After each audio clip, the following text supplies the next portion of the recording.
That senior analyst, you are so like in demand. When you have 2 years of experience as an analyst, you're cheap labor.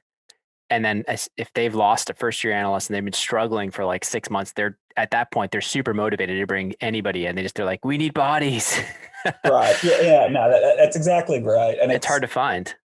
yeah. And the other thing is that, the group that I was joining, it was an M&A group that has a reputation for being highly, highly analytical. And I think that, sometimes